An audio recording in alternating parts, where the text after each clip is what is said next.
नमस्कार दोस्तों। आज मैं आप लोग को ये बताना चाहता हूँ कि अगर कहीं गलतियाँ होती हैं, कोई घटना घटती है,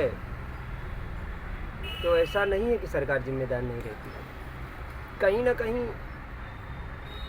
सरकार की जिम्मेदारियों में कुछ चूक तो हुई ही रहती है। इसलिए देश में आलोचना होता है और आलोचना होना भी चाहिए। सरकार किसकी भी हो, चाहे बीजेपी की हो, चाहे कांग्रेस की हो, चाहे समाजवादी की हो, किसकी भी सरकार हो। कांग्रेस की भी सरकार थी। कांग्रेस की सरकार में जब भी कोई घटना घटती थी, कोई घटना होता था, कोई हादसा होता था, कोई भ्रष्टाचार के आरोप लगते थे, तो मानना पड़ेगा कांग्रेस पार्टी को कि कांग्रेस पार्टी के किसी भी नेता पर, किसी भी मंत्री पे अगर भ्रष्टाचार के आरोप लगते थे या कोई भी आरोप लगते थे या कहीं गड़बड़ियों में कमी पाई जाती थी, जैसे मुंबई में ताज होटल पे हमला हुआ था, कॉमनवेल्थ घोटाला,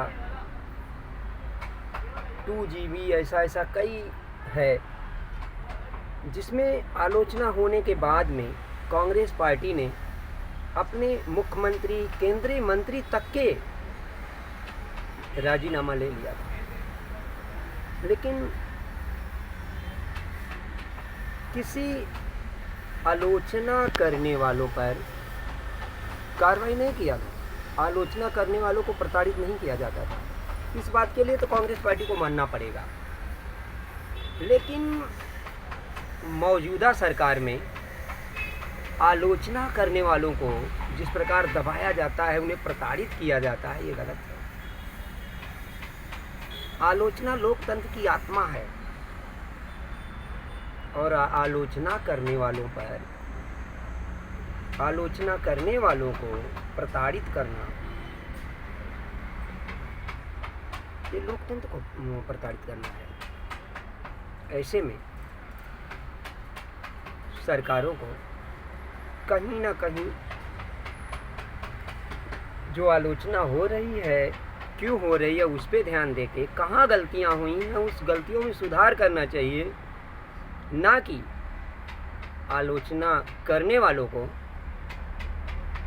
जहाँ गलतियाँ हो रही हैं उन गलतियों को बताने वालों पे, आवाज़ उठाने वालों पर, चिल्लाने वालों पे, जागरूक करने वालों को कार्रवाई करना, उन्हें सताना, ये गलत है। कांग्रेस पार्टी में ऐसा नहीं था और होना भी नहीं चाहिए। अगर ऐसा ही होता रहा, समाज जो आवाज़ उठाएंगे, जो आलोचना करेंगे, उनको सताया जाएगा, कि गलत है, नहीं होना चाहिए।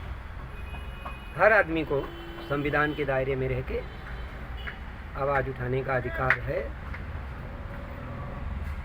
और हर आदमी को संविधान के दायरे में रह के आवाज़ उठाना चाहिए। और आवाज़ उठाने वाले तो आवाज़ उठाते रहेंगे, आवाज़ उठनी भी चाहिए, लेकिन किसी को अपशब्द बोल के, किसी का अपमान करके, कोई गलत बात बोल के नहीं। संविधान के दायरे में रह के हर आदमी को विरोध करना, उसका हर आदमी की नैतिक जिम्मेदारी है कि अगर कहीं गलत हो रहा है तो उसका विरोध होना चाहिए।